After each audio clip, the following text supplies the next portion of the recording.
Listen up. The views, thoughts, and opinions expressed in this podcast belong solely to the podcast participants, and not to any participant's employer, organization, committee, or other group or individual. This podcast is for entertainment purposes only. You know, for fun. So lighten up and enjoy.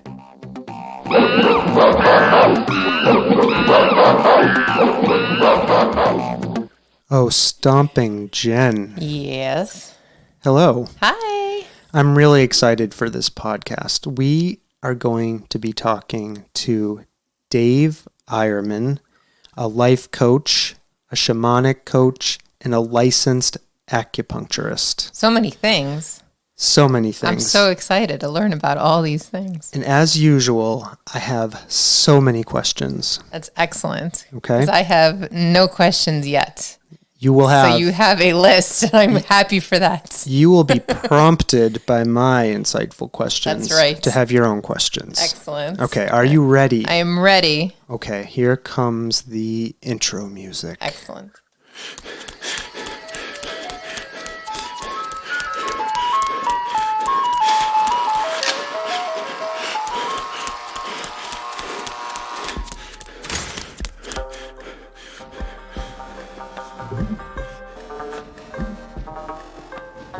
The Soft Serve Podcast.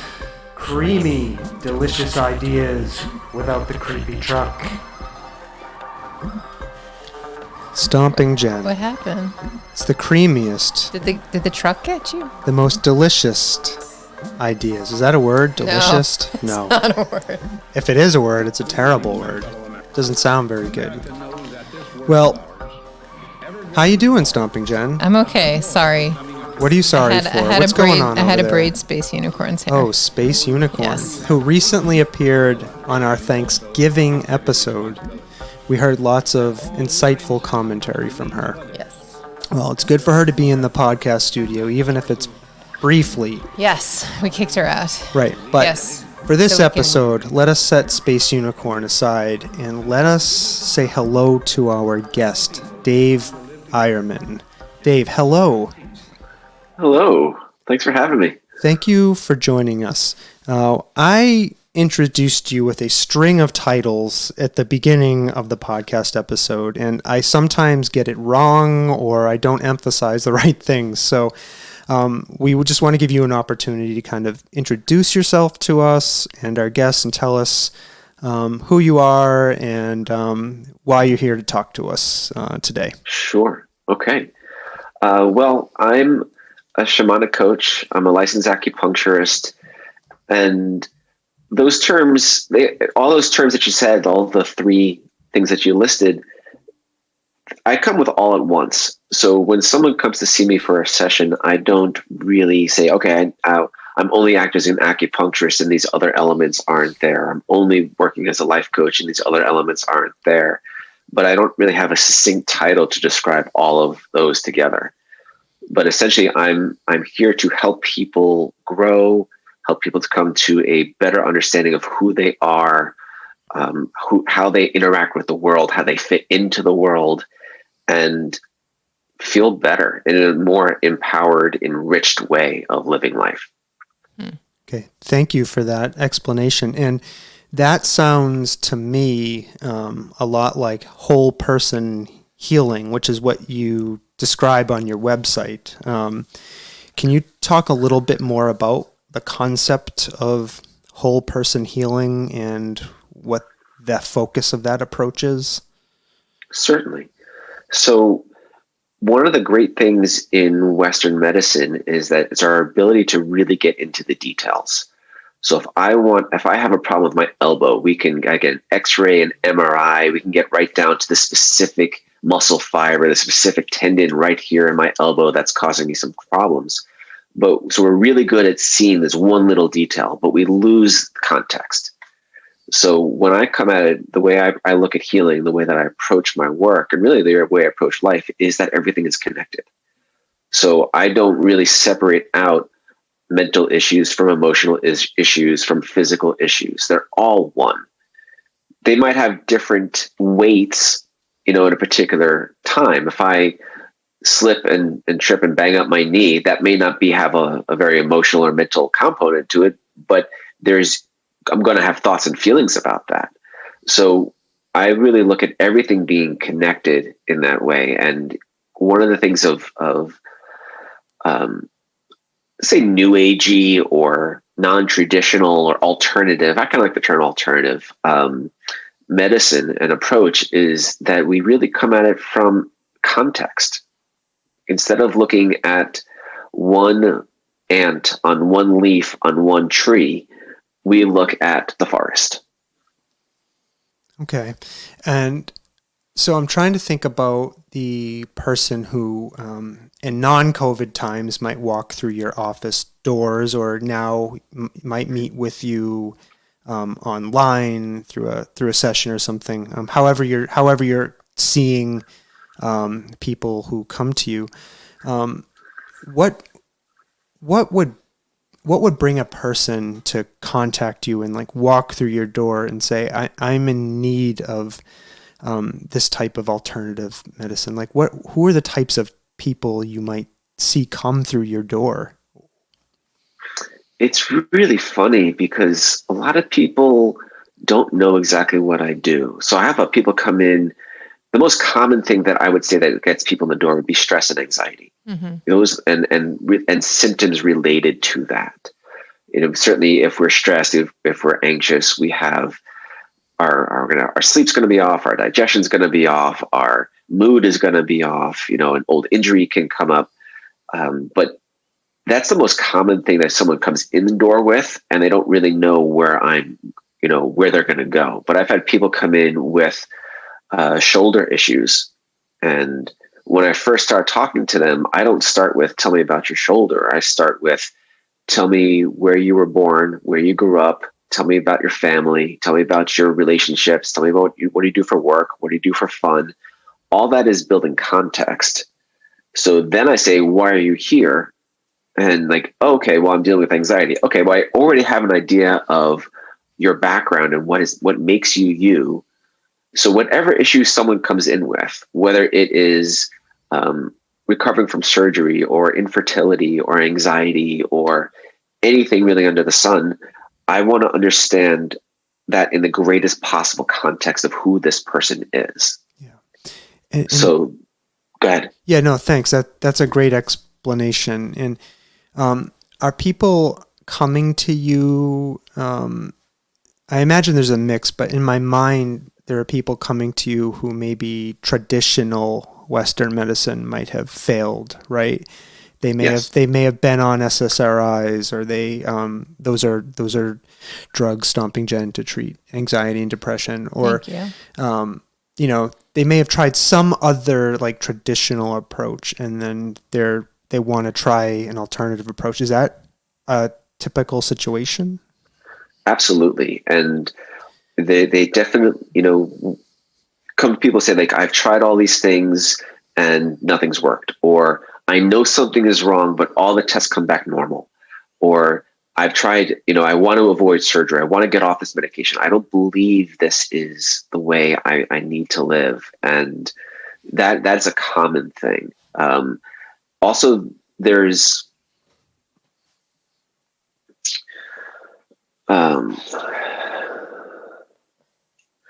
so for some people it is like, yes, the Western medical system has failed, but I don't really like that. I think it's just not the right thing at the right time. It's like one of the beauties about acupuncture and shamanic work is that we can take symptoms which seem very disparate, things that we would not see the same doctor for. Someone might see their OBGYN, for menstrual issues, and then also see a headache specialist and a sleep specialist and a dietitian, where we can, in acupuncture or Chinese medicine, or shamanism, we could say all of this is actually one thing. All of these different things are symptoms of a root imbalance that we're going after. Mm-hmm.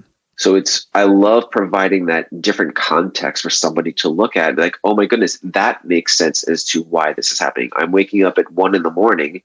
And that also has to, I can understand why that relates to my anxiety, or that relates to my anger, or that relates to my childhood, and in a way that is not really explainable by Western medicine, and where acupuncture and shamanism can give a very different perspective as to why all these things, which might seem all over the map, are actually all symptoms of one root imbalance.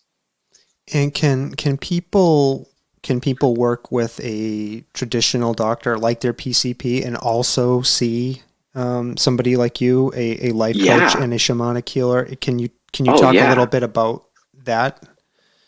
Oh yeah, and I encourage people to, because there is a limit to what I do. I am not a non-Western practitioner who eschews Western medicine.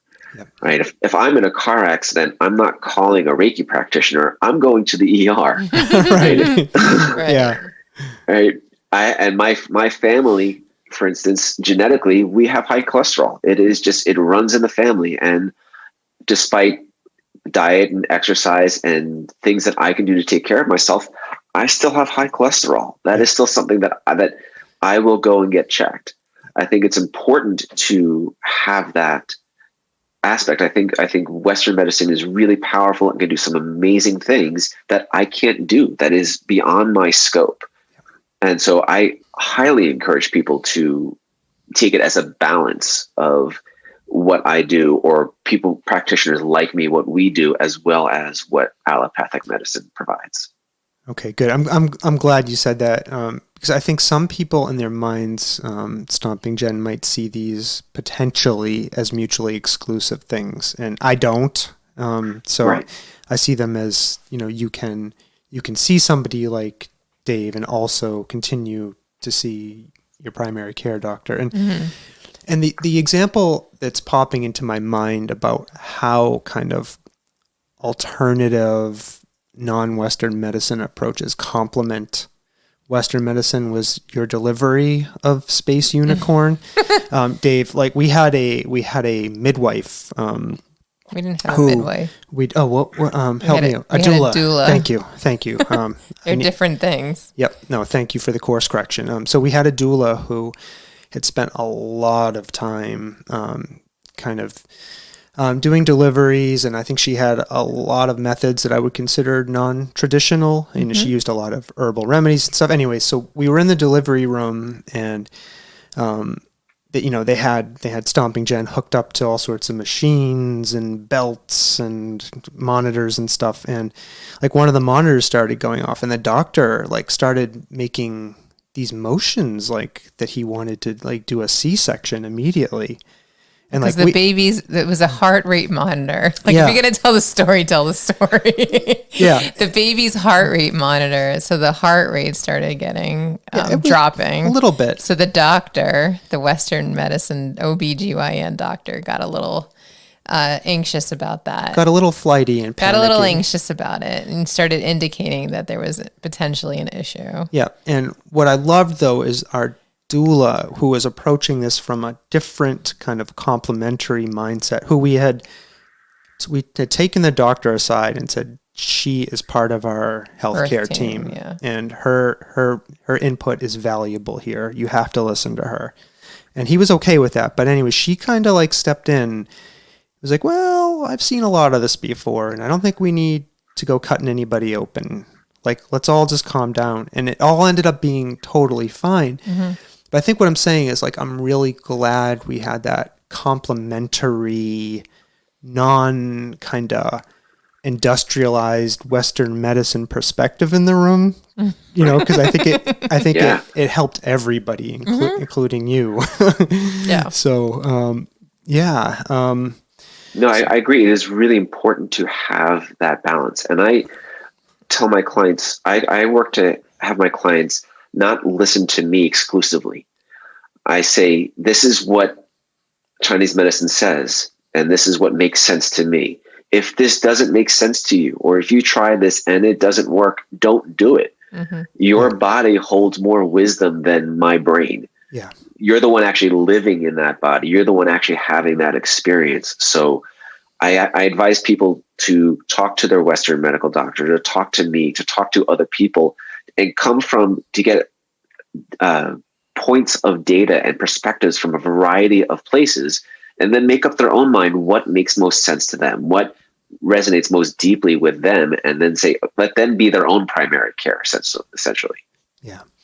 Now, I'm thinking a little bit about this idea of life coaching. There might be people out there, mildly successful podcast hosts, for example, who say, I don't need a life coach. What?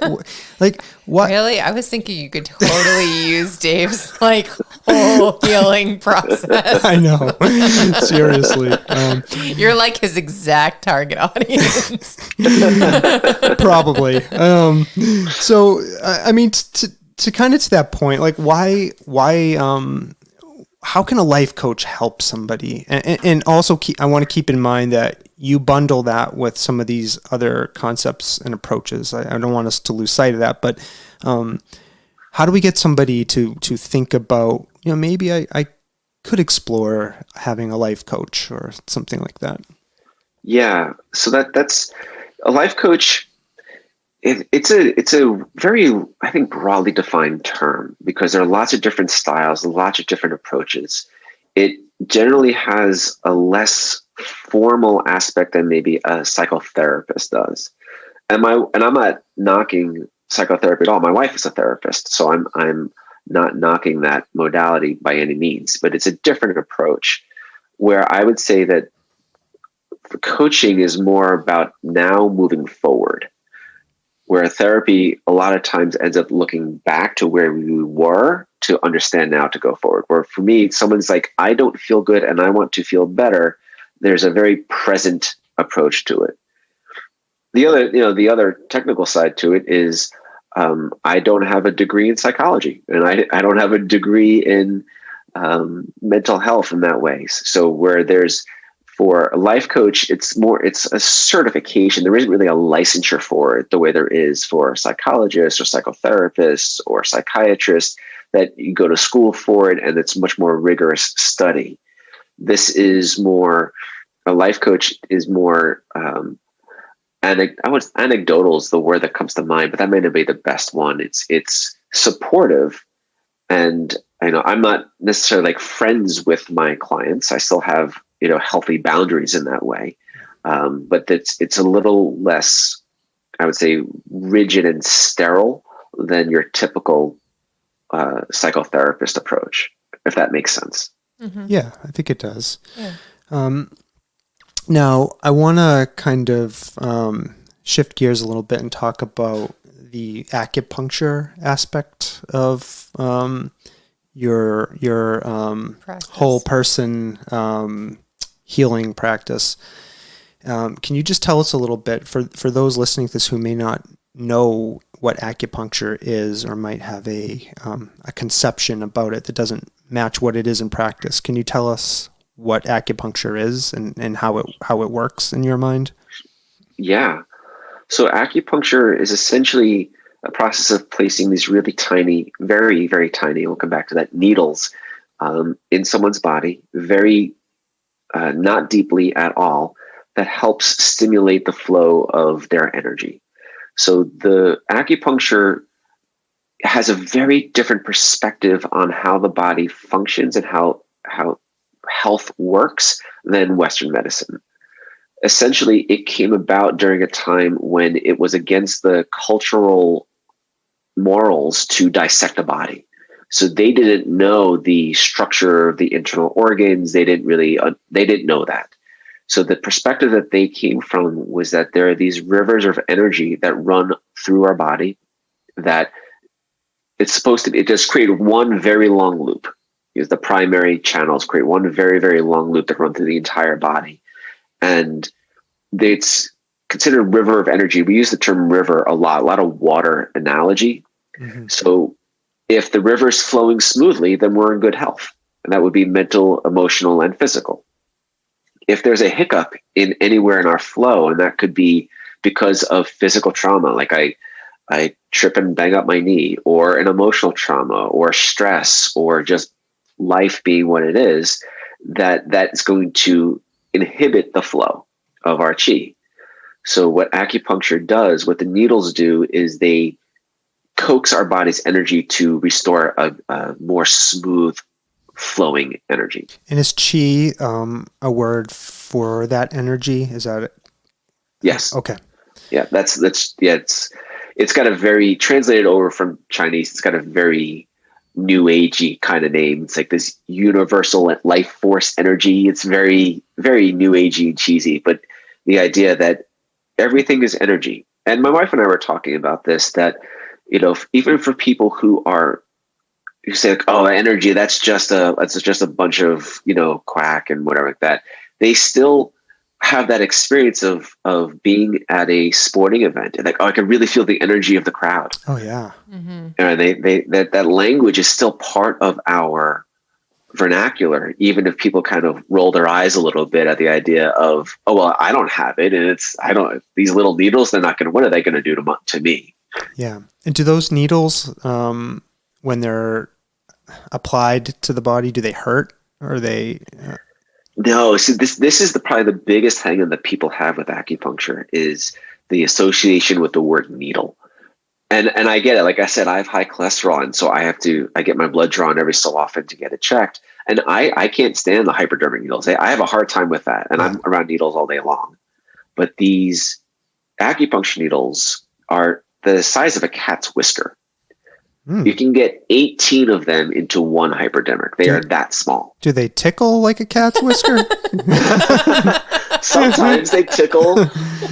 Every so often you might feel a little bit of a pinch, but that pinch disappears right away. Okay. Once they're in, most people don't even know that they're in, or there's just a general like sedation feeling to having them in. Sometimes you might feel a little tingling or numbness where the needles are, a little heaviness, but I look at them as I want my people on their table to be comfortable. Yeah. So I kind of consider that the acupuncture needles are giving your body suggestions, advice on how to move their energy. And if you're on the table and you're receiving this, but you are uncomfortable, then you're actually going to send a louder message to your entire body that says, don't listen to this. I'm not comfortable. I need to reject this. So I want people on the table to be comfortable. That way the needles are going to be more effective. Okay. And you have to be licensed to do acupuncture. Can you talk a little bit just about that licensing process? And do you go to school to do that? Yes. It's state by state, the different requirements, but in Massachusetts, you have to have a master's degree in acupuncture, it's a 3-year program of acupuncture. And then there's board exams that you have to take. So every licensed acupuncturist in Massachusetts is board certified by the Board of Medicine.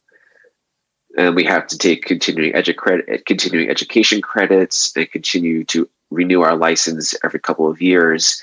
It's not just, hey, one weekend, like, oh, I'll take a weekend course in acupuncture, and that's what it'll do. It's a rigorous process that includes thousands of hours of studies and hundreds of hours of working with clients under supervision in clinic prior to even being able to graduate before you're able to take your board exams. Wow.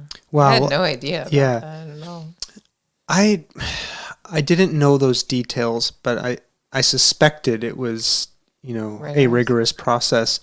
Dave, like one of the things I've talked about before on this podcast is I used to be a medical writer, and one of my, I think, clearest memories from that career, I no longer do that, but I was writing kind of a small book on smoking cessation, and I was writing the chapter on alternative medicine and alternative approaches, and when I got to the stuff on acupuncture, I think I learned, and I think I'm correctly recalling, that it was the only alternative medicine approach that has been shown in clinical trials to actually be effective, like double-blind trials to actually be effective. So, like at that point, when I was deeply immersed in stuff like the scientific process and all that stuff, I said to myself, oh, wow, okay, so this is something that really works. Like it's an actual therapy that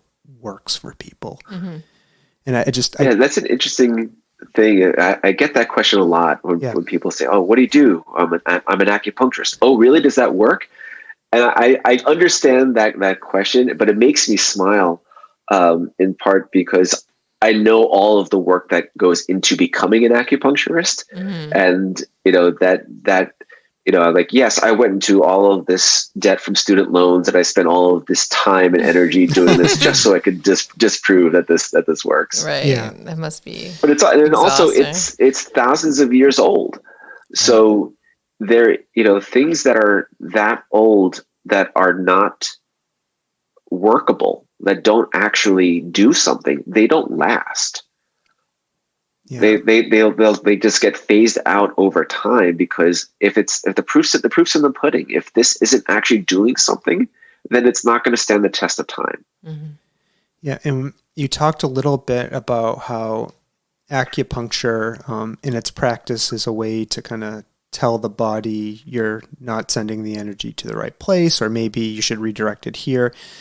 Can you tell us a little bit about what you think that energy might be? Can it be defined? Like, is it, or is that not even a question that's worth asking because it works? I think that's a great question, but it's hard to answer in some ways, because a lot of it is a felt experience. When you actually have acupuncture for the first time, or if you receive energy work for the first time, you feel things that you wouldn't normally feel.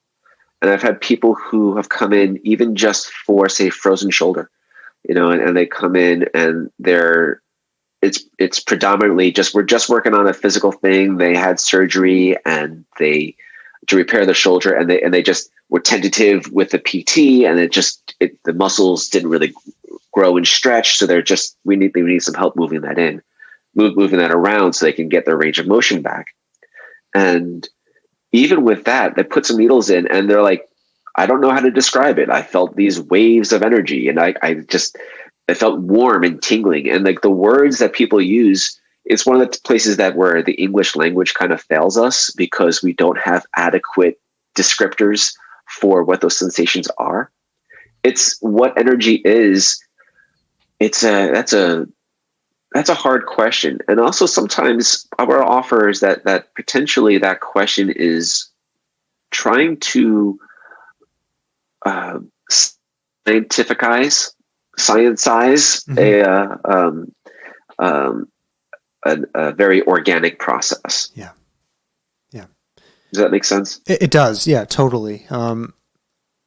It's hard to quantify. This is more of it's a quality as opposed to something that's to be quantified. Yep. And I think about relaxation and how hard that is to do, right? Like as a human walk, I think I'm human stomping Jen. Are you? I don't know. As a human walking through this world, there are times when I feel like I have to will myself to relax, and I often feel like I'm working against forces that don't want me to be relaxed. Mm-hmm. Like it's especially at night, like when I'm trying to like lie there and go to sleep, and I don't know how to explain it. Like you just have to like. I don't think you're the only person that experiences it either, which is why people like Dave are so needed in our society, because we have such pressures on us. But I guess go ahead. Sorry. Well, no, I was just going to say, like even the idea that we can just sit and do nothing for a couple of hours, it seems wasteful in the society and the culture that we live in. Right? And who told you yesterday that was okay? You do, but you don't listen to your own advice. No, ever. Never. You're constantly on the move. You're like constantly moving around. Like That's true. That's true. Anyway, the point I was trying to make though is this this intentional trying to relax to me doesn't feel muscular. It doesn't feel like there's something else to it. In your mind, your monkey mind doesn't want you to slow down and go to sleep. I don't know. And I just wanted to make that. I'm telling you, Dave, new client right over here. So I just wanted to make the observation for like that about there's an energy around relaxing yeah. And we are conditioned out of it. Like you were alluding to something, Jen, that our culture conditions us to be always going, doing, moving, thinking, acting, planning. There isn't a being associated with it. We don't really have that. And I'm lucky. I'm of the age. I'm of the age where I grew up prior to the internet. I grew up sort of with the internet. So I remember when I was walking to school, that's all I was doing was walking to school. Mm-hmm. Yeah. When I was in a waiting room, that's all I did. I was just in a waiting room. Mm-hmm. I was at a traffic light. That's what I did. If TV commercials come on, that's what I did. We had no choice. There wasn't really that distraction that we have now. And for now, our culture is always on. And like we've been since Manifest Destiny of crossing the ocean, then cross the Rockies and go to the moon. Like we have deep in our culture, always go, conquer, move to the next. And that there's some health to that, but it has to be in balance. So Chinese medicine considers that energy to be very yang, where that's the masculine, go, conquer, do, move, and we don't really honor the yin, which is the rest, the receive, the restore, the nighttime, the hibernation, and we're in a space where that's so out of balance, where we're very yang and not yin. And our yin really isn't built into our days now of always on and always connected the way it was 20, 25, 30 years ago. So now we have to take that. We have to build that into our schedule. If it's not like, until it becomes a habit and a mindset, we come back to that mindset. You said it's conditioned. So if it's conditioned, we can be unconditioned from it. Mm-hmm. Our natural state is to be in that balance of going and then resting, doing and then being. But now we have to, it's imperative upon all of us to create that in our life, to make that a priority that is important for us to slow down, whether that's going for a walk or it's meditating or it's having a treatment. It's something where like it's leads to a lot of mental and physical problems if we're always in that going, doing, moving state. Because then we can't relax. Try to get in bed at night, or you're just sitting down at the end of the day, and we have all of this momentum. Yeah.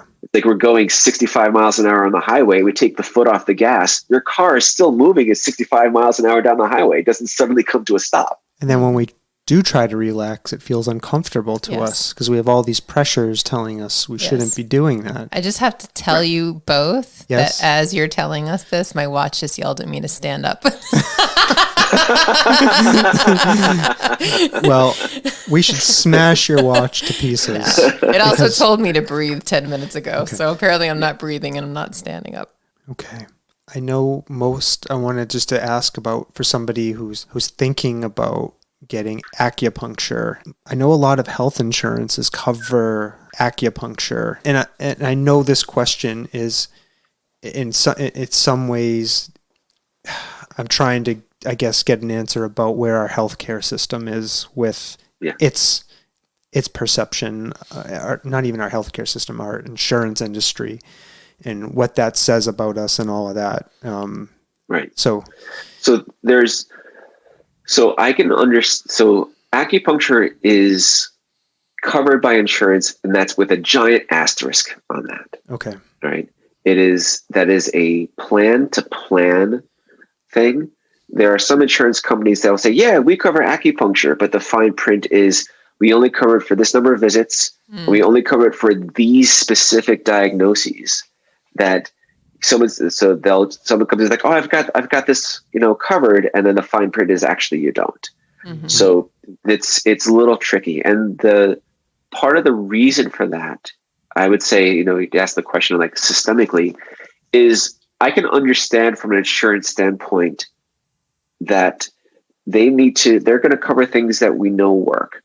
And so the way in our culture we know something works is through these double-blind studies, is through the scientific method, which is wonderful, albeit limited.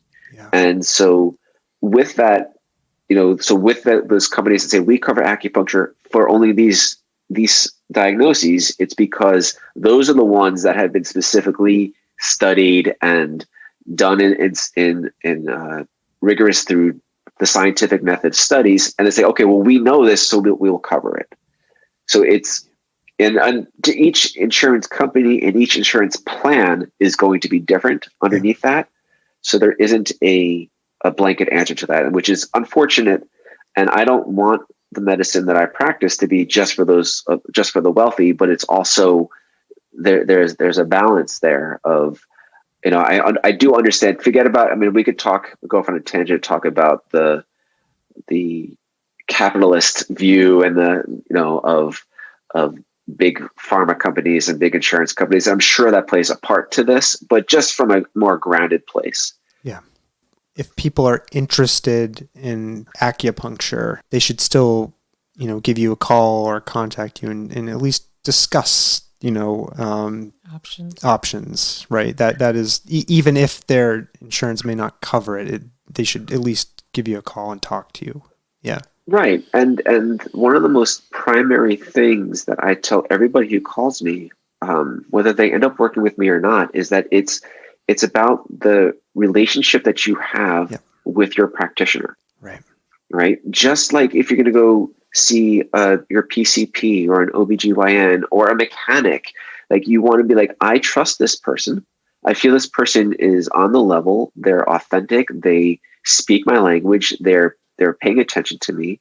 Like that goes so far, in our healing process. And I think that is for some clients, they come in and for whatever reason, the treatments that I offer them don't really move the needle on their symptoms, right? Because acupuncture is great, but it can't fix all the problems for all the people all the time. Right. But what they do get out of that situation is they have someone who's looking at them. I work with people one-on-one.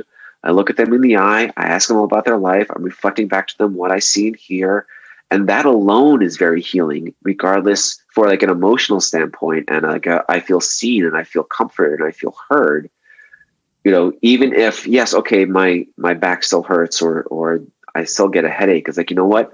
It's a broader definition of healing than just the elimination of illness. Yeah, that makes sense to me. So I want to talk a little bit about some of the other methods of practice that you use. I'm really interested in this, the shamanic healing. What is shamanic healing? Shamanic healing is a spiritual approach to healing, where let's say we take Western medicine is primarily physical in its nature, and shamanic approach is spiritual in nature. So just like Chinese medicine and acupuncture have a perspective on health that is very different from what we're brought up to understand and to what we're taught about in biology and anatomy. The shamanic perspective is also very different. It talks about, essentially what happens to us when trauma happens in our life, and how our energy and how our spirit and how our soul responds to that trauma. And the shamanic healing is really helping our deepest self heal. And whether that is, I can really get over this fear of abandonment, or this trauma that happened to me as a kid, or hey, this car accident that happened 3 weeks ago that I can't seem to get out of my head, or whatever it is. It's I would say that the shortest answer to it is that it's really great for trauma healing. And there are different shamanic healing tools that you use that I was reading about on your website. One of them was called soul retrievals. Can you talk a little bit about that? And I'm gonna openly acknowledge these were brand new concepts to me. So I'm definitely approaching this from a perspective of, I'd never heard of these, and I'm really curious about them. So I definitely would love to hear as much as you can tell us about them. Cool. Yeah. So a soul retrieval, the idea is that we are souls first and humans second. So it's not that the idea like you have a soul. It's like, no, you are a soul and you have a body. You're a soul first who inhabits this body for however many years that you're here. And we come in as, we would say, as like this whole soul in a body. And then just by being human, by having experience in our life, we're going to face trauma. And I use that term very, very broadly. Trauma can be as severe as certainly as, assault or, or neglect or abandonment. But it could also be very minor, from say like the 3-year-old who draws a picture for mom and mom, look at this picture I drew. And mom just had a rough day. Mom is just, she's annoyed at a client and her boss is breathing down her neck. She's just had a fight with her husband and mom just doesn't really have the energy to look at that. And so, mom, look at my picture. And it says like, fine, leave me alone. I can't look at this, and just snaps at the kid. Now, so I use trauma in a really, really broad heading because for that kid, from that 3-year-old perspective who does not really understand what it means to be an adult, does not understand the complexities of an adult day, that can be a trauma. Yeah. And so what happens when we experience trauma is that part of our soul, part of our energy actually breaks off and gets stuck at that time and space.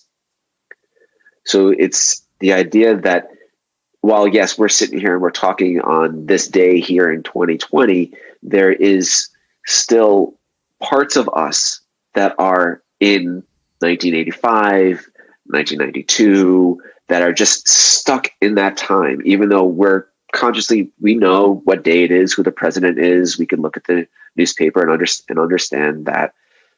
And so, but that's a soul fragment is what we call that. And and that soul fragment has a quote unquote negative energy to it. And I tried to stay away from the term negative energy because there's so much misunderstanding and connotation around that. But it usually is stuck in fear, anger, or hurt.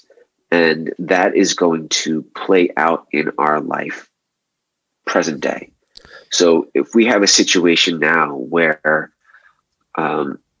we overreact and we end up acting like a kid, my wife is happy to point out to me one times when I'm acting like a little child, and that those are signs of when my primary identity really isn't here as the adult that I am. That soul, I'm hurt in a way that was similar to what happened to me when I was a long time, when I was really young. And that soul fragment is what I'm feeling. I'm feeling that pain from 30 years ago. I have a really stupid question / observation. Stomping Jen will attest to this. I spend a lot of time thinking about space, time, and ideas around space and time. Recently, and I swear this predates this conversation, like thinking about everything is actually happening simultaneously based on how we know space and time interact, which is there's no linear nature to time. That is just a human construct. And so I was just thinking about what you said, how when a trauma occurs to what appears to us to be in the past, right? And that is something that is actually still like carried with us now. And yes. I couldn't help but connect that in my mind as I was hearing it to this idea that there is no linear time, that we just exist kind of. And we're in this soup of experiences that swirl around us, but in our mind appear linear. And so we think we can leave them behind, but we don't. They're still with us because there is no linear time. Stomping Jen, am I crazy? My brain just fell out. Sorry. and I'm not trying. Sorry. I'm not trying to over physicize this either. It's just that was what came into my head as I heard you talking. Right, and so yes, and so there is and there is not linear time. It's very, to use the Schrodinger cat is both alive and not. Yeah. That it does exist and it also doesn't. So here's a teaching that I received a couple years ago. I was standing in the woods and there's a little brook where I was, maybe 3 feet wide, maybe a couple inches deep, just a little brook. And there was a leaf that was making its way down this brook. Mm-hmm. And where it could go, where the currents could take it would be particular. One path down the brook was particularly rocky and rapids. Another path was kind of smooth, but the leaf was going to move down this river no matter what. From the perspective of the leaf, there's a linear time. I'm at this point in the river. Now I'm at this point in the river. Now I'm at this point in the river. Mm-hmm. From standing on the side of the shore and looking at it, the river's all moving at the same space. Yeah. The water doesn't stop once the leaf moves past it. So that idea that time continues to flow and they're past, the present, the future, all happening at the same time. But from the perspective of the leaf, right, this is where I'm at on this flow right now. Yeah. So the time is linear in the sense that we know what day it is. We know what day of the week it is. We understand that, I'm a year older now than I was a year ago. There is that linear sense. And also it doesn't exist. Yeah.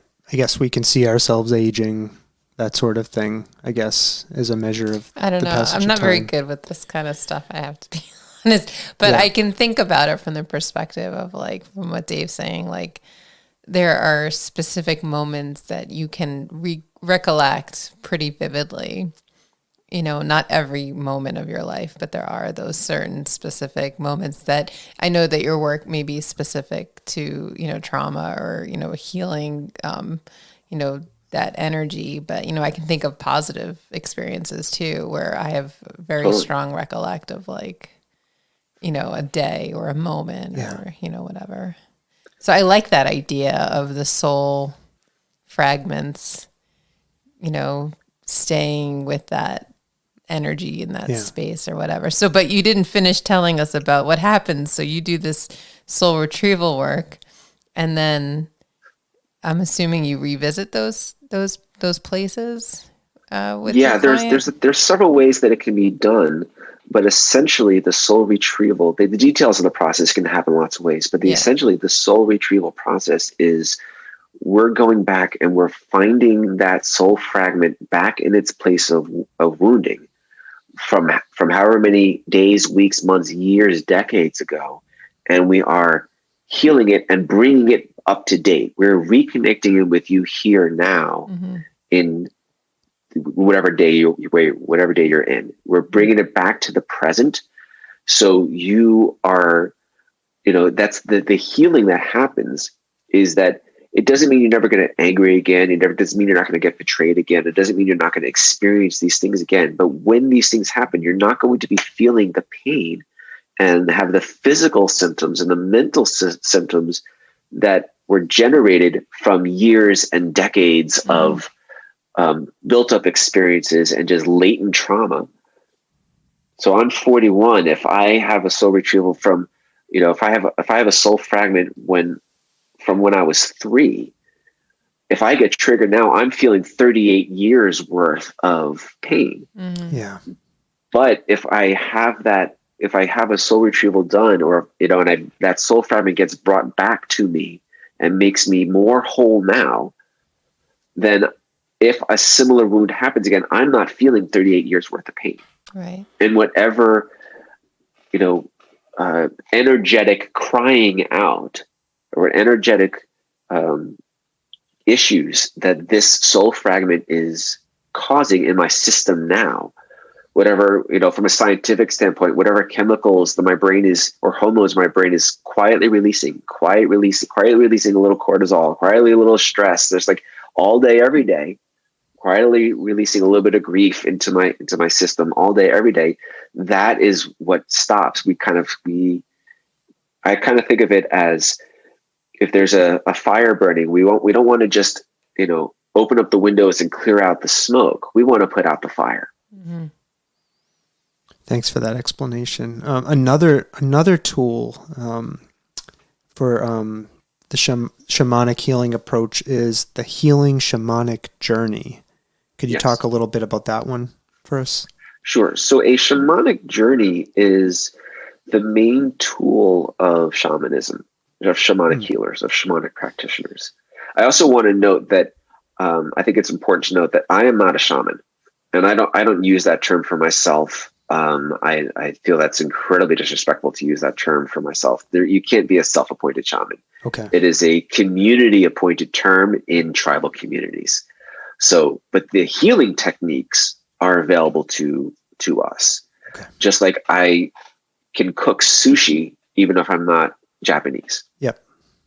So as a shamanic practitioner, one of the main tools that we use is the shamanic journey.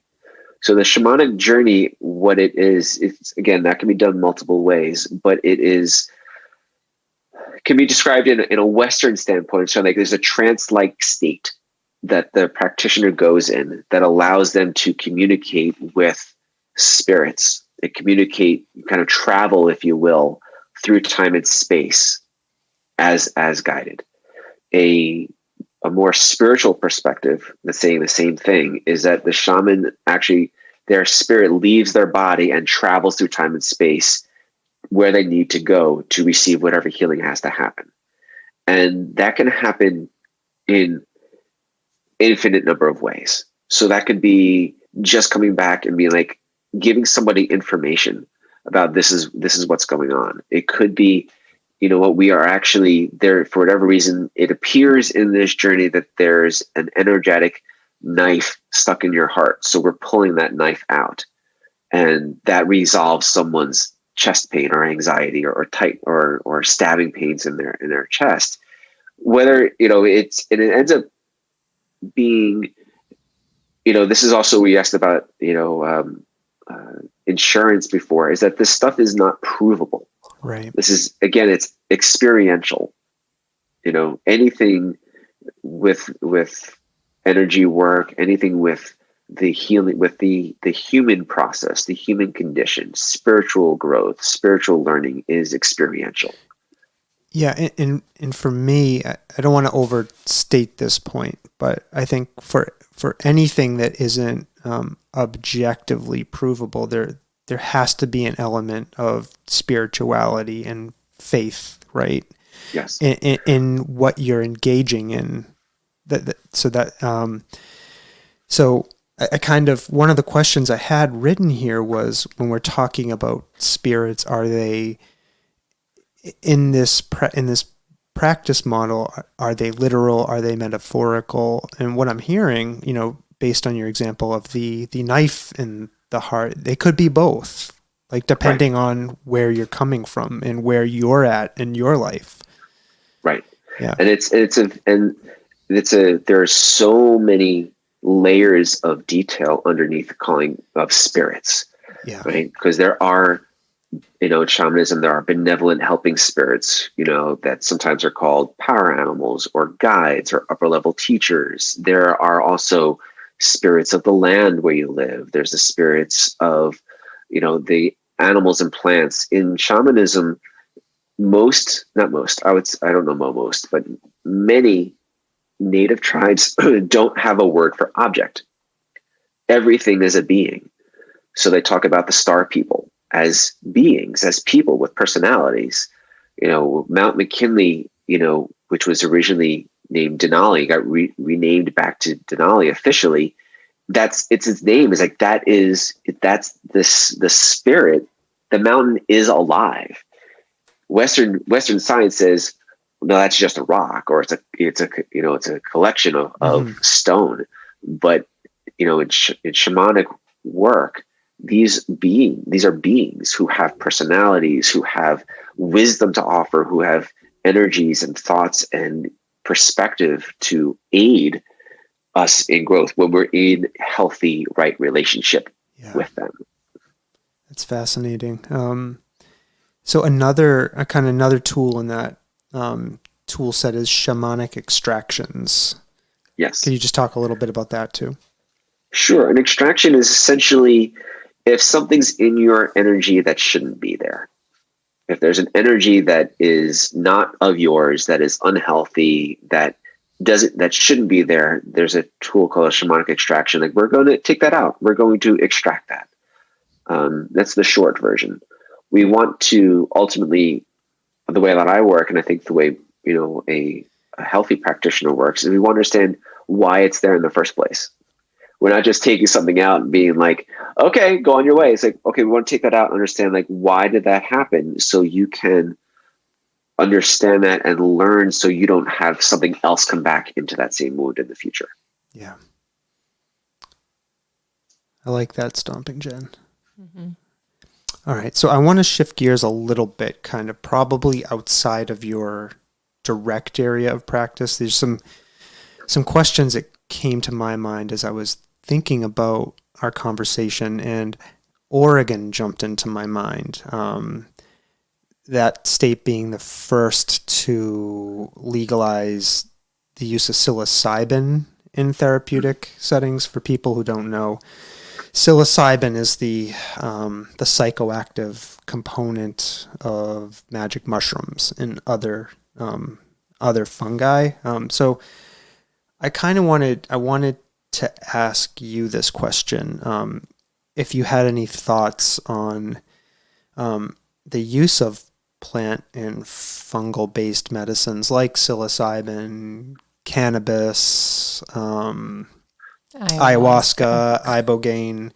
And I want to be clear in not saying you endorse them or that you use them in your practice. I want to be very clear. I'm not insinuating that in any way. I'm curious on your thoughts about those things kind of generally as it might relate to these types of spiritual kind of practices. Sure. So the most comprehensive answer I can give is also might be the shortest, is that these are sacred beings. These are, plants are sacred beings. They're part of the earth. And every plant has medicine for us. And, treated with respect, treated appropriately, and used appropriately, they can have profound healing effects. They can really do wonders for us. Now, the real important caveat to that is that it's done appropriately with respect. Yeah. So ayahuasca, for instance, has sort of become a thing, a kind of a spiritual tourism thing these days that I've noticed that people have. And I don't personally have any experience with it, but I do know that it is, in the places in the world where this plant is indigenous, that the tribes there have a generations old connection and understanding of that plant, and a generations old relationship with that plant, of when to use it and how and why. And it's a relationship that is built on respect, on honor, on this is what this plant is actually here to do for us. And so it can be used appropriately. I'm going to, drive to this place and for me to drive someplace, I don't know, I'm just gonna say in New York City, where this guy says, oh yeah, I do this out of my apartment. I'm like, it already kind of loses some of its depth and its magic, and things can not be as complete or as, I would say, appropriate or as thorough as can be intended if used well. Mm-hmm. Yeah. And so one of the points I wanted to emphasize here was that people shouldn't, first, I think to your point, people should respect these as medicines and as tools as they tend to be used in their indigenous settings. But they shouldn't use them without experienced guides or people who maybe I don't want to you shouldn't use it for fun. Well, I don't want to rule that out either, right? Like entirely, but like what I guess what I'm saying is you should have the well-intentioned, like have the appropriate mindset going into using these types of medicines. Well-intentioned and respectful of what his intentions are. Right, exactly. And because really, like let's say any of these plants, they are literally giving their life for you. Right? If you are smoking marijuana, you are that plant is literally ceasing to exist and is coming into your body. So we want to just be respectful of it. It doesn't mean it can't be used for fun, right? I'm not saying that, but it's used with the proper intention and with respect. That changes things, as opposed to I just need a quick fix and that's it. And the only pause that I have just mentally at this moment, this is just a thought that is coming up around isolating a specific chemical out of the mushrooms or out of marijuana or out of any of these plants. It loses some context. It loses some of the supporting thing. It's almost like when we talk, when they talked in the mapping the genome and like, okay, this is what this gene does. This is what this particular chemical does in our DNA. And the rest of this is junk. I'm like, no, I don't believe that nature does things in junk. I think that we don't understand the context in all of this. And so like the work that I do, so like, I've heard you say a few times in this, another thing that you do, Dave, another thing that you do, and that's because I do a lot, but it's all under this guise of this context of, I want to understand, your relationship to the world and my relationship to the world. And so all of these things are used in that mindset, used in that thing. So a headache is not just a headache. A headache is related to all of these things. And this one particular chemical in this one plant is related to everything else that's in that plant. Yeah, that's a really good point. And context, right, is so important. And part of my I think my approach is, I'm coming to this, and as I'm sure many people are going to, not understanding these practices and kind of that contextual approach. So I really value that perspective and the reemphasis of the importance of that context when we're talking about these specific elements of your practice. I think it's really important to recenter to that. Stomping Jen. No, I was just gonna say, like, I'm thinking about the way you just related that the plant is sacrificing its life, and we should, not just focus on one element of it. And I think a relatable concept, which is not what you do, whole person healing, but a relatable context for that specific point is like an animal, right? Like, using all the parts of the animal that you are slaughtering, for meat, for clothing, for, tools, using its bones, like using all the pieces that, that very ancient respect for animals. I think people can then sort of take that concept and relate it to like a plant, even though, plants don't outwardly appear the same as an animal. They don't move, they don't, make noise, those types of things I don't know. Am I saying something? No, I completely agree with you. There is, but it follows that same, to both your points, it follows like, this is the bigger picture, right? This relationship to all. And I'm not going to just take this one little bit from it. It's like, okay, I will use this one bit for food. I'll use this one bit for warmth. I'll use this one bit to create the hull of my boat. There's that respect of the fullness of what something is. Yeah. And tying back to before, and we talked about, Western medicine and Western mindset being very young and very like, go, go, go. It's our only thing we're focusing on. We lose the context of how we fit into everything. We lose that we are still animals. Right. We are still part of this huge ecosystem that is the planet Earth. Even no matter how, much we're sitting here talking over the internet, with magical electronical devices, and like, I have nothing against technology. I'm all for it, but used in proper context, in a proper place. And I love that you brought up plants, Stomping Jen. I'm thinking about trees and what we've recently learned about them in the last few years. And Dave, I think this also speaks to the context point. We were missing an important piece of context when it comes to understanding trees, is that like beneath our feet, they are communicating with each other through chemical and electrical signals translated by fungus, and like that there was so much more to trees beneath the ground that we didn't see and we couldn't observe. Right. And we couldn't even really truly appreciate the richness of their being, right? Like, and part of it for me goes into this question I had for you about, we're all walking around here on terra firma, right? Banging into each other. We're meat sacks, and I know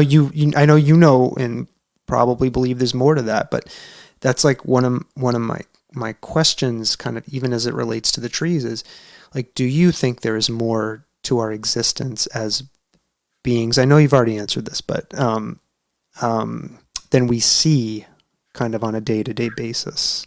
Of course there is. And that is, and there's layers and layers and layers to it that, I can't profess to know it all. No ways. I continue to learn more. I'm like, oh my goodness, like that's how that works. Or there's this whole other way that we can grow and can understand our place in all of life. That, this is how trees are communicating, and they'll divert resources to a tree that is ailing, and they will work together to fight off this plant that's invasive. And science has long talked about, okay, well, there's this symbiosis between, say, the horse and the apple tree, that the horse will eat the apple and then it will, but it'll digest everything but the seeds, which will go in a pile of poop, which will end up being fertilizer for it to build the next one.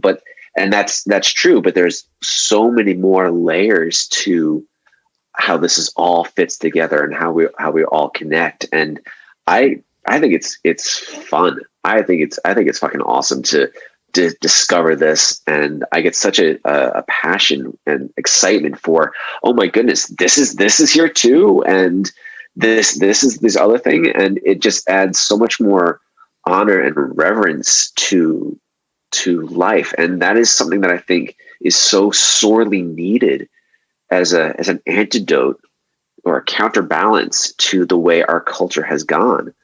Very materialistic, very focused on creature comforts, very focused on individualism, the sacred I. You are different, you are special, you are unique. And while that's true, we kind of, in the English language, we capitalize the letter I.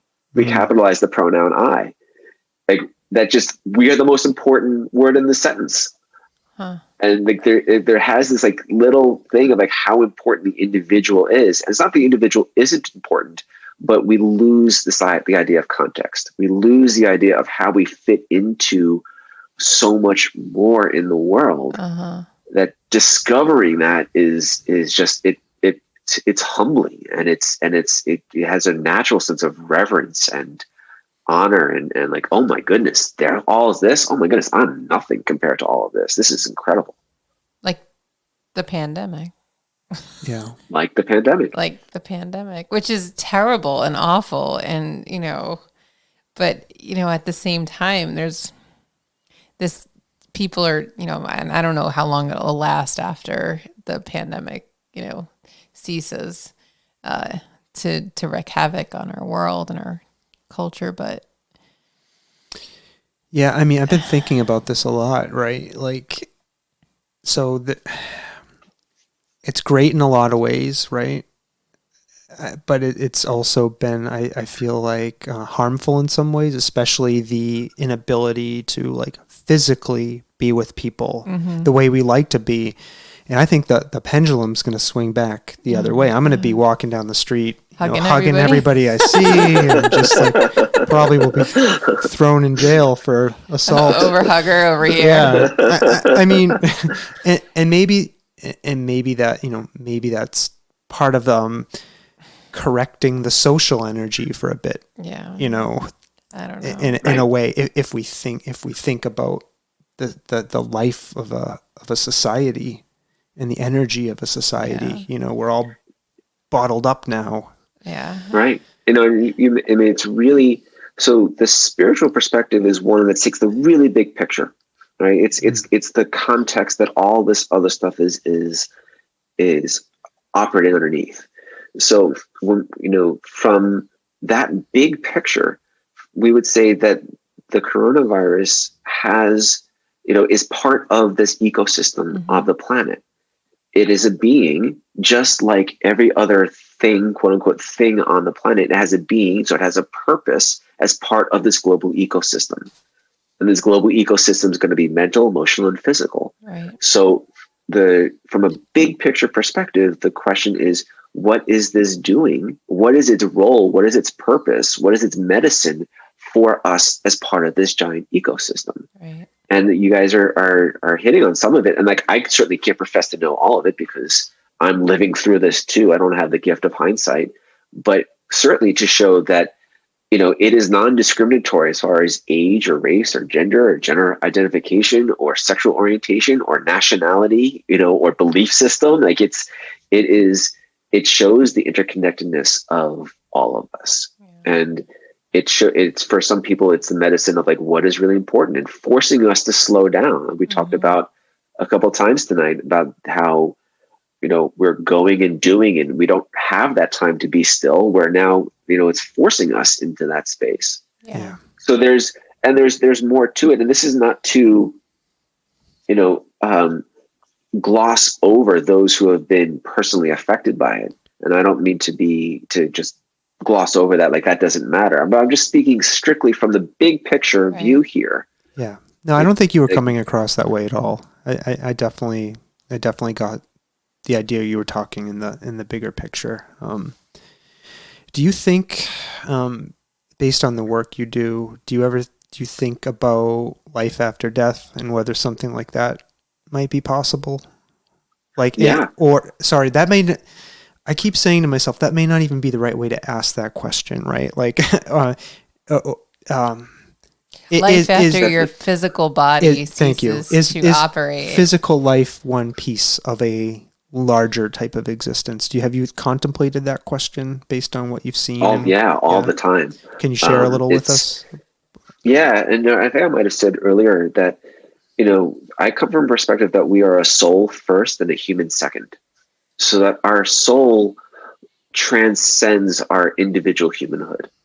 So I'm known as Dave, and I've been Dave, in this particular physical body, this meat suit, if you will. I think Jen, you said that earlier, for however many years I've been here and however many years I have left, but that is not the entirety of who I am. There's more to this, more to who we are and what our experience is. And this is also not provable. One of my favorite stories is a Zen monk and his student. And his student turned to his master and says, "Master, what happens after we die?" And the master says, "I don't know." Mm-hmm. And the student got really upset and said, "But I thought you're supposed to be this master who has all this wisdom and all this experience and all this knowledge." And he says, "I am, but not a dead one." That's funny. Yeah. So I do believe that there's more to this. I mean, this is not provable. It's really, at the very least, I mean, I can speak of experiences, and a lot of people who had experiences, interactions with, dreamlike states or, seeing things or feeling things that don't really have another explanation. Whether even without that, what this provides is, I think, some peace and some comfort. There's a lot of anxiety around death, and that's the end and we have to get this all now. And there's a lot of pressure and anxiety that come from that, where there is that faith of like, there is something more. Mm-hmm. And like, if I'm wrong, if I'm wrong that there isn't something more, the cool part is I'll never know I'm wrong. Right. You'll never know. And in one of my, in full disclosure, I've never used mushrooms in a therapeutic or other way. But one of the things I've read about them and one of their uses in a therapeutic setting is to help people alleviate their fear of death, right? And kind of see and feel a greater connectedness to the universe. And I don't know, like when I think about it in a deep way, like in my mind, I say to myself, it can't be a mistake that the earth is offering up something like that to us. Right.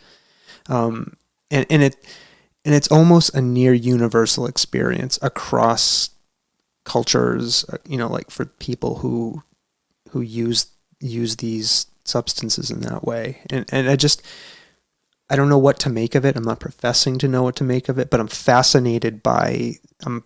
fascinated by that idea, which is why I have to give Oregon for their like. You had to use a sound effect. Sorry, that's my soundboard, but I have to give Oregon like mad props for like embracing this, more alternative approach to like healing the spirit of people who are facing their deaths. I don't know. I wanted to tie it back into why I was asking about that. All right. We all know where he's going next vacation. Oregon. God, I hope not. Well, we do have family that just moved. We do. So we have a reason to go visit Oregon. Yeah. But what I will say, and to be honest, like it is something I would be personally interested in exploring if that could connect me in a greater sense to what it means to be a living being in this broader universe, but in a therapeutic situation like that. Mm-hmm. That would be my interest. Mm-hmm. So anyways. All right. I'm also not gonna, I just have to, cause it's bugging me super bad. Go ahead. And I'm a super nerd. So there's a Tool song. The band Tool song. Do you know this song? Do you listen to Tool? No, I can tell by the look on his face. He's like, I don't know what you're talking about. Tell us about your Tool there's this song. It's like an intro part called Parable, and then there's a parabola, and it's a whole thing. And the lyrics are literally this body holding me. It's eternal. Sorry.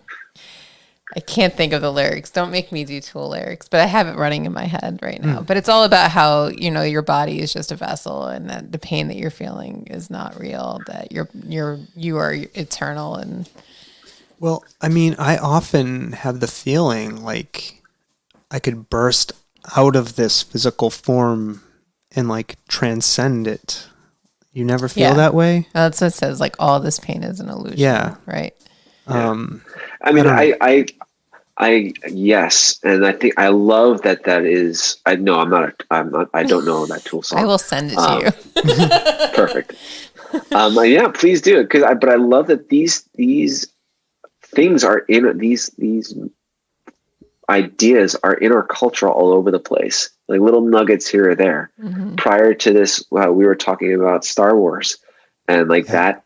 Yeah, that the Force, this idea of like there's a connection to something more, and whether it is, there's no one way to get there. It can be through psychotropic substances. It can be through meditation. It can be through, the idea of where you go out on a starry night and you see the stars, and there's all of a sudden like, oh my, there's that sense of natural awe. Yeah, that is there, or a beautiful sunset, or we have these experiences that it doesn't have to be, chemical that can remind us of that. Mm-hmm. There's nothing wrong with that being the thing, but the whole point is that we are of something more. We are part of something far greater than we are led to believe, and that we are conditioned to believe. And it's really freeing and broadening, and I find very comforting when we start to explore what these things are. Yeah. And and you find your own way. And I think that's kind of like why I like the term like spiritual, as opposed to religious. Religious is, I'd say, like a subset of spirituality, where these are the rules that we have come up with based on our understanding to help explain these spiritual concepts, where spirituality doesn't really have that form. Yeah. So I'm thinking about concepts and constructs in another area you work in, Dave, and I'm going to be really careful to frame this in a positive way, is building healthier conceptual models of masculinity, right? Yes. The term we often hear bandied about, Stomping Jen, is toxic masculinity. Right, but Dave has these really great videos up. I think I saw them on Facebook, and I'll mention now that all of the links to Dave's various web presences are in the show notes. So go find them, check them out. They're really, really interesting, and you can learn a lot just by reading the website, and hopefully that will motivate you to contact Dave. But let me put that aside for 1 second. And anyways, Dave had a really interesting video about building healthier models of masculinity. So Dave, I was wondering if you could talk a little bit about your interest in that area and how we got into this conundrum of having really unhealthy models for masculinity in our society. Yeah. Well, how we got here, I don't know the full history of it. I would be speaking out of my element to talk all about the history, but we have a long history of subjugating women and, putting men on the pedestal. Men are the more important, the stronger sex. We're the hunters. So, we're the conquerors. And that is very masculine energy. That's very yang energy.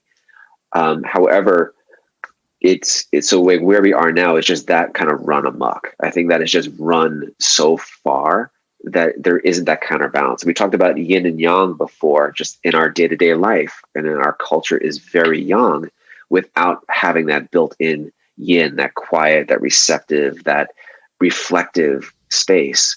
And so the term like toxic masculinity, I understand why that's used, is because a toxin can be introduced to an otherwise pristine environment and ruin the whole environment. It just kind of feeds, everything, feeds off of everything around it. And that's certainly what can happen with masculinity. But I don't like that term because it does not really invite a conversation, and it does not really invite a man to try and transcend that. Because if you say like, you're toxic, a guy will likely just get defensive. No, I'm not. No, what are you talking about? And it doesn't really engender a conversation about, moving something forward.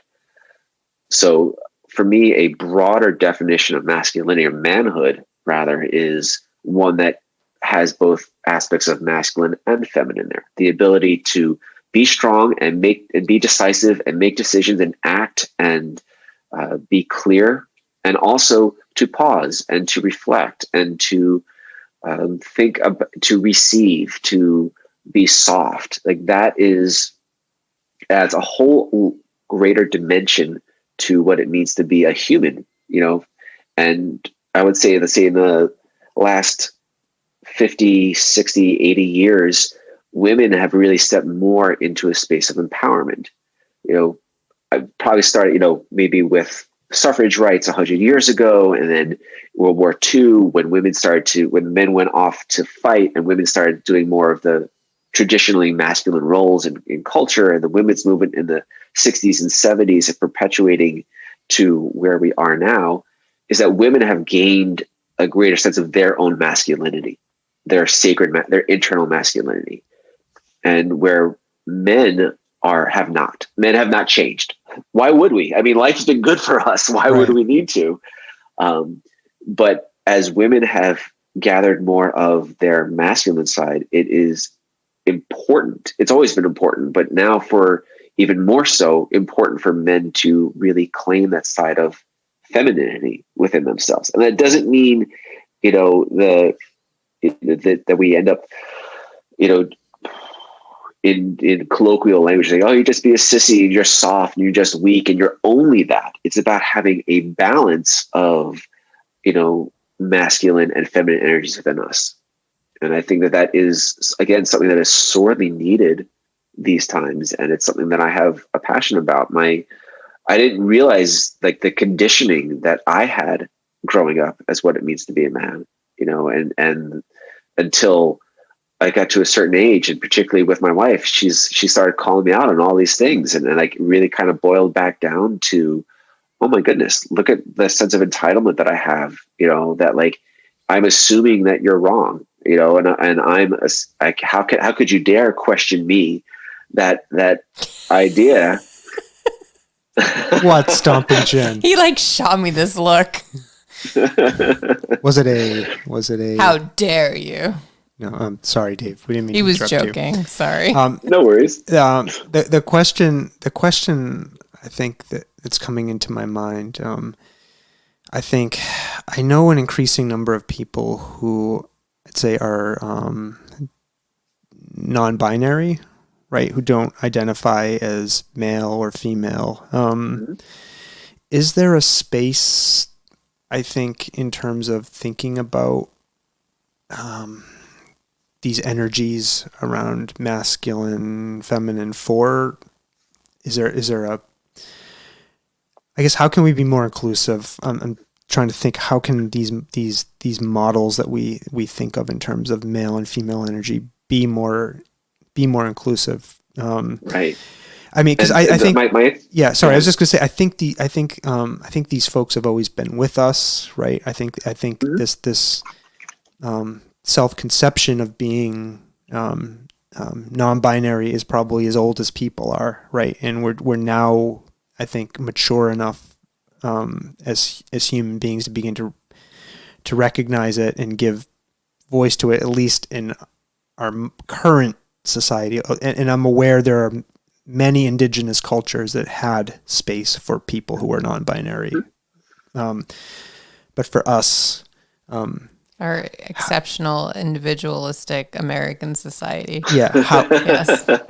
Yeah. I don't even know if I'm asking a question or more just making an observation.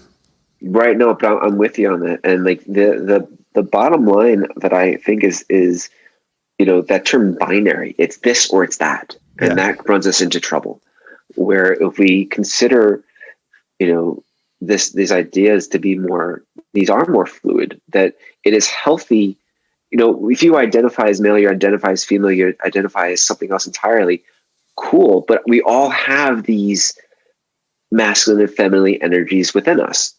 And how, you can have some cisgender women who are very masculine in their energy and very masculine in their approach. And you can have some cisgender men who are very feminine in their approach, but we or vice versa. And we all have a both. And I think what I'm looking to promote is that healthy sense of balance within.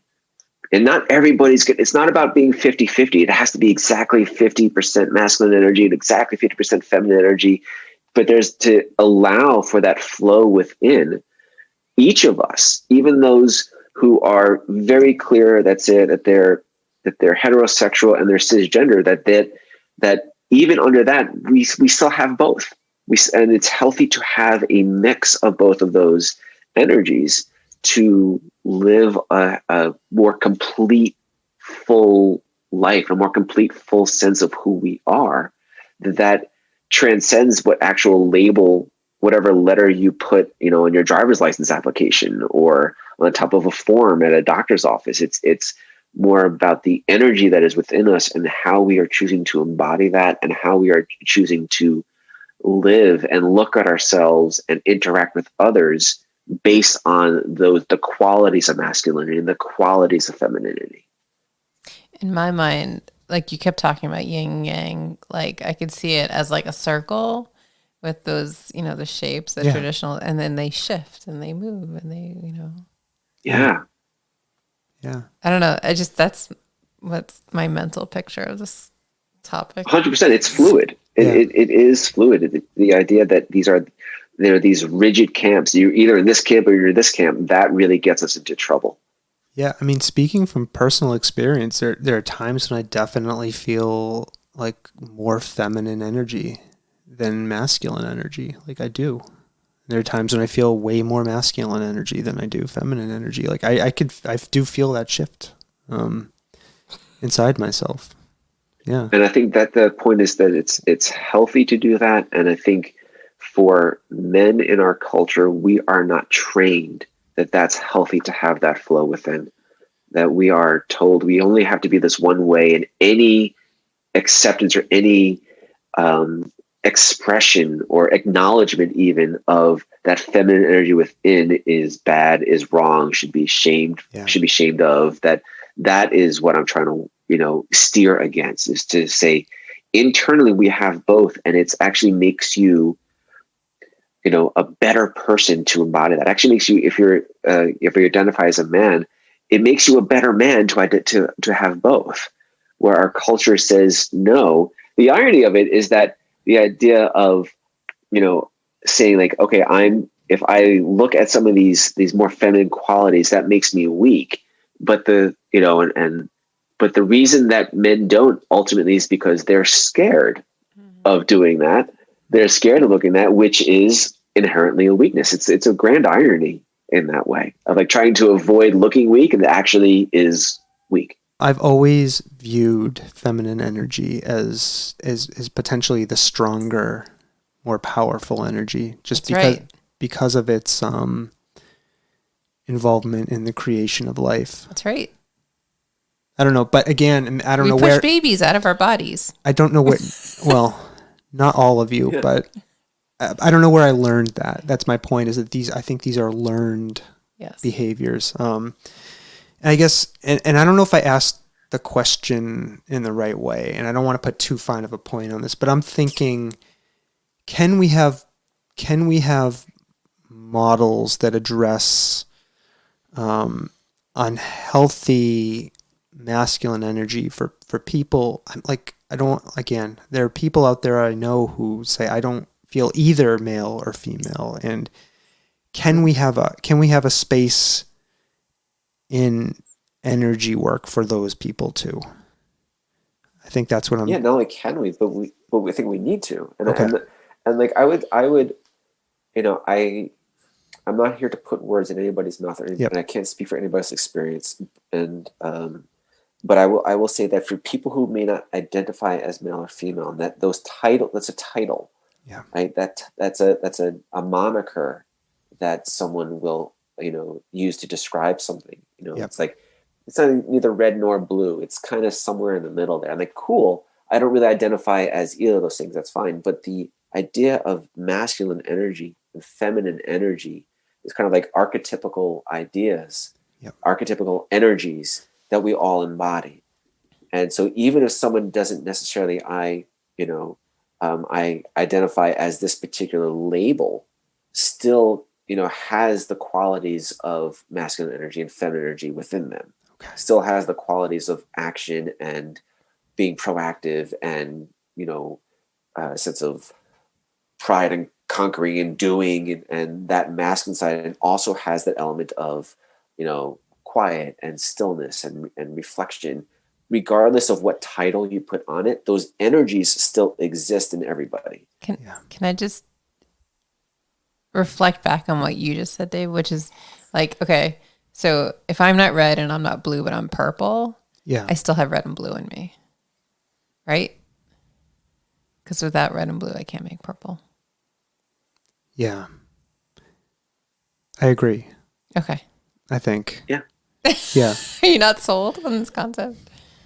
I don't know what I'm struggling with. I think the point you're trying to make is that if you identify as non-binary, I think what you're trying to do is say, I want to be inclusive of non-binary folks how can we do that without using these words, masculine and feminine, if they don't identify as those? And I think what Dave is trying to say is that, well, masculine and feminine are just names put upon specific personality traits, or, you know, that they're just all in this like big bubble, right? So like, again, like when I say like, you know, red and blue make purple. Yeah. Yep. No, I think I understand it. But I don't know that that's true. Well, like Dave, like just sounds good. I think like Dave was saying, we label things as these animals who are trying to name our thoughts and name our ideas about things. And, but I think also the message I'm taking away from this is we have to have our energies in balance, right?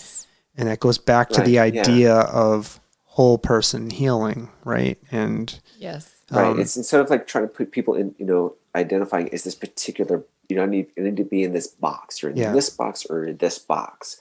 It's kind of like these qualities of experience. And if you want to call it masculine and feminine, if that doesn't feel good, you want to say yin and yang, sure. If you want to say red and blue, sure. Like, but those are handy titles. I'm speaking to more kind of like the flowing energy underneath that historically we've said only fits in this one box. And what I'm offering for men, I work with a lot of men, particularly young men who are, you know, between 18 and 24, who are really starting to step out on their own and really like in that like real formative point of being, you know, a man. And I will just heteronormalize it for the moment. That experience of like, okay, I'm having these feelings and I just got broken up with. My friends are telling me just go hook up with someone else. I'm like, but I'm hurting but I'm not allowed to hurt in front of my friends. And like, you know, in that practical way, being able to say, no, it's okay to have feelings. Like that is, you know, conditioning that we get trained out of as kids. That idea, like, you know, suck it up, be a man, don't be a little girl. Like these are the language that we get as young boys, and still now kids get. And like that is it leads to such a problem. And you know, there's other things that happens, you know, our training as men, what happens to us is really unfortunate, which just perpetuates a really unhealthy cycle. It perpetuates an environment of, you know, where sexual assault runs rampant, where, you know, domination over a subjugated culture or other people runs rampant, and where we can, if we approach it more from a place of fluidity and energy, then we get it at the ground floor. Yeah. So we can stop building this culture that is perpetually churning out these kinds of individuals who are very heavily repressed in some ways, which it limits their ability to be fully human. Yeah, and also, I mean, encourages self-hatred, which is really damaging. Like it like thinking about your example, like it's totally natural to feel sad and upset if you got broken up with, right? And to have people telling you shouldn't feel that way, right? You know, I think it leads to these patterns where men hate themselves and feel weak, because they have what are totally natural emotional responses to things, and that we've got to undo that. Right. I feel and it's like, not to say that, you know, suck it up, be strong isn't a good message, you know, and appropriately used. Yeah. If I'm running a marathon and I'm at mile 26 and I've got 0.2 of a mile left and I'm hurting and my joints are hurting and I'm suck it up. You just get through that last little bit. It's a time where there are times when that is a healthy approach, but it can't be the only tool that we have. Yeah. And I think that as men, we are trained that is the only tool that you're allowed to have, which then runs us into problems when we don't have this ability to be soft and be more, you know, feminine, if you will, be more yin. And we can't be yin all the time, right? the epitome of yin is like, I'm just sitting on the couch, not doing anything all day. Like I'm just being, man. And like, I'm just sitting here just like not doing anything. Like we need to have that, a healthy balance to have a full, well-rounded life, but knowing when to apply which, it's a lot easier to be more fluid with that, as opposed to you only have that one tool in your toolkit, which is just the very masculine, the very yang side of things. Yeah. All right. Well, I think we're going to transition here into where we ask you some easy questions. Here's the easy questions. Yeah, this is the easy part. Now, Okay. So, and these are just questions that we ask to help to get to know people better. So what do you like to do for fun when you're not doing all of this work? I'm a hobbyist woodworker. Oh. So I do, that's my fun. So for right now, I'm currently making step stools for my friends' kids for Christmas. Oh, fun. But I'll do projects small. The desk that I'm sitting at right now is something I've built. I'll do small and large. That's a lot of fun for me. Do you rely on kind of traditional methods, or do you use like no machines, or do you? Oh no, I use machines. Yeah. No. Okay. I know there are some people out there who are into that aspect of woodworking. God, yeah. They won't, They mill the wood themselves. Yes. Yeah. Okay.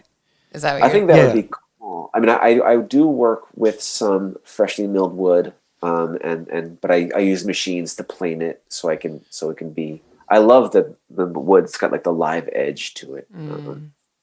That feels like it more honors the original nature of the wood. It kind of merges some of my more spiritual shamanic side with my hobby. Mm-hmm. I love the smell of wood. Yeah. When it gets cut. What do you Sorry. What do you like about woodworking? What draws you to it? I love the medium. I love I love the medium. There's so many things you can do with it. Each piece of wood's got its own personality. It's very functional as well as beautiful. It's both, it merges both the natural world as well as it can be very functional as like holding up a TV, and like very much in the modern world. And it's time alone.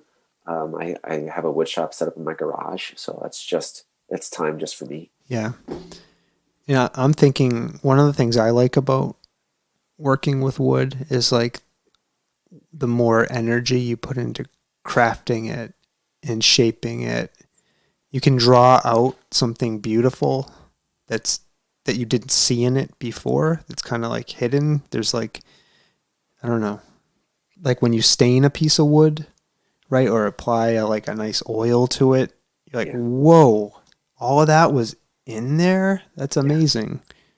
I don't know. That's one of the things I appreciate about it. Yeah, character. You can draw out the character. Okay, so this is a question. I'm sure you're going to have an answer to this. We always ask this question to everybody. I have to. You don't have to. I do. What have you seen that you cannot explain? And I always play this spooky music, this mystical music. What have I seen that I cannot explain? Yes. And you can interpret that any way you want. But he's still going to play the spooky music. Well, there was a time not too long ago where I woke up in the middle of the night and I saw a shadowy figure standing at the foot of my bed. And could not explain that. Don't know who that was, if that was a person, if that was my eyes making it up, but that's something I've seen that I can't explain. Do you suffer from sleep paralysis? No. I do. Fortunately. Yes. I've seen those before. What, shadowy figures at the foot of the bed? And I'm not convinced that sleep paralysis isn't a some kind of in between state either. It's something I've experienced all of my life, and it's pretty terrifying. It's often accompanied by strange figures. I'm sure. That sort of thing. I think Dave could help you with your all of your issues. He's going to take you on a shamanic journey and get rid of all of your old past trauma. Well, based on what it's fun for me when someone says like, "Oh, my husband could really use this," or my wife could really use this. I'm like, yeah, that's great, but if they don't want it themselves, then true. It's true. You can lead a horse to water. Yeah. No. I what. Stomping Jen, you know I'm an incredibly spiritual person. Yeah. And I'm not saying I wouldn't benefit from a lot of what I've heard about. But right now, Stomping Jen, my focus is on making awesome podcasts, and I want to deliver to the world all of the amazing stuff Dave is doing. I think it's great. Yeah. So Dave, you have physical offices in Belchertown and another town, right? In Hampden, yes. Hampden. Belchertown and Hampden. Okay. Yes. Anything we need to know about those right now in terms of COVID? Are the offices open by appointment? What do you want people to know about that? So yes, I am seeing people in person these days. Acupuncture was considered essential medicine, essential people. Essential services early in COVID. There was some confusion about it, but no, we are considered essential. So I am seeing people in person. I'm certainly taking extra precautions. We are trained. Part of our training as an acupuncturist is to assume that everybody has something. Mm-hmm. Okay. So we are, even before COVID, we have protocols in place about needle use and needle disposal and hand washing and alcohol swabs between each and changing sheets. These are all protocols that were in place long before a pandemic. So what's different for me now is wearing face masks during sessions, and I stagger my appointments so there's time between clients for the room to air out. Mm-hmm. And I take everybody's temperature when they come in. Mm-hmm. Okay, great. So people, if you're interested in what you've heard, go to Dave Eyerman's website on the regular web, on Facebook.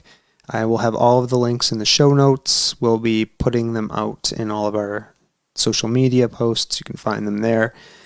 And to you, our listeners, we want to say... Wait.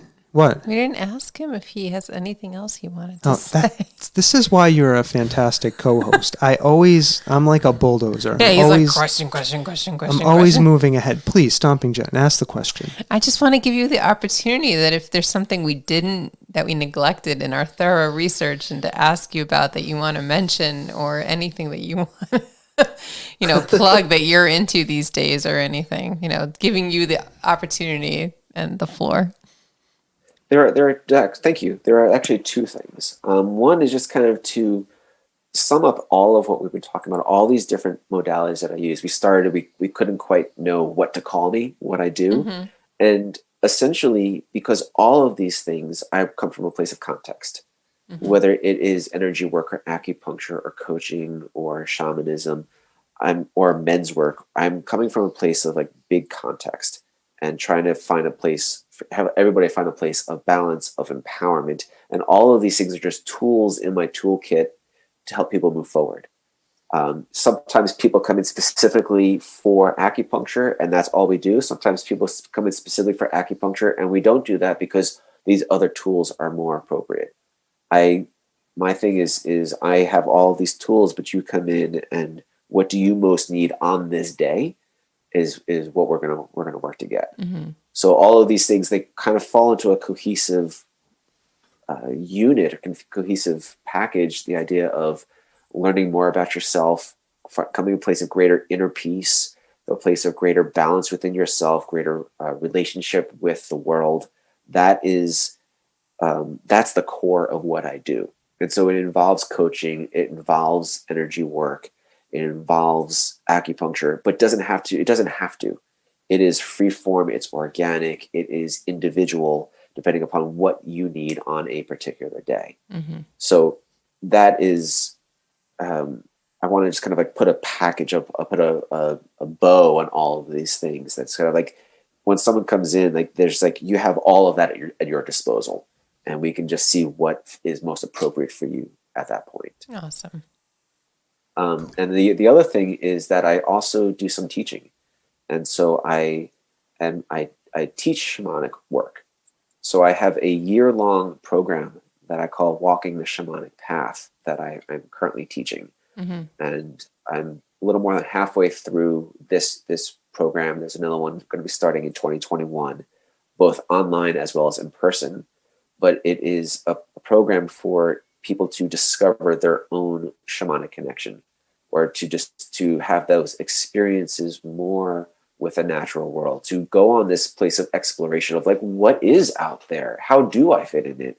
What is this stuff called shamanism, and how, I have a calling to it, and what is it? How does it apply to me? That's something that I'm very passionate about, and I love doing it. And so I'm putting people on notice that is also something that you can do individually or as part of these classes that are going to be starting next year. Cool.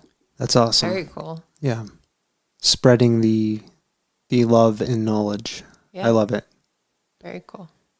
Okay. All right. Now Stomping Jen. Now you are allowed to close the show. Thank you. All right. I mean, first and foremost, let's thank Dave Eyerman for joining us. It's been nearly 2 hours, Stomping Jen. Has it really? It did. We fell into a hole. Oh no.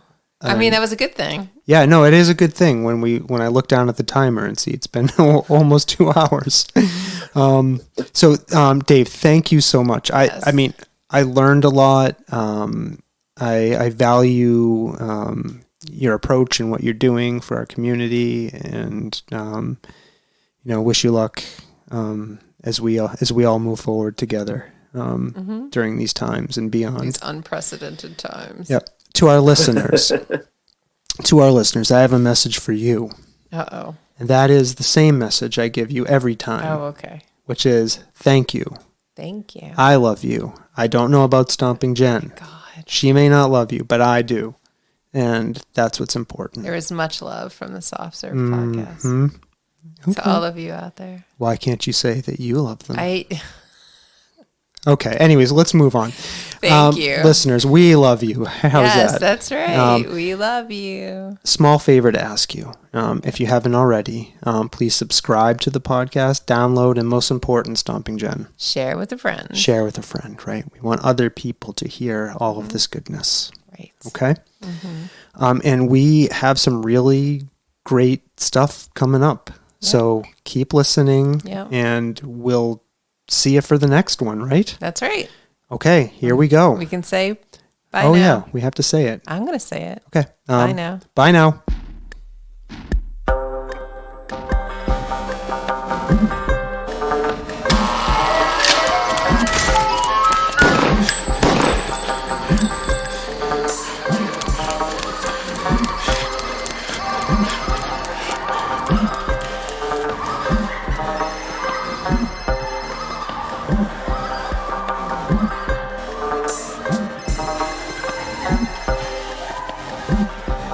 Good evening, my fellow Americans. America knows that this world of ours, ever growing smaller, must avoid becoming a community of dreadful fear and hate. Those who have freedom will understand also its heavy responsibility. That all who are insensitive to the needs of others will learn charity, and that the sources, scourges of poverty, disease, and ignorance will be made disappear from the earth. And that in the goodness of time, all peoples will come to live together in a peace guaranteed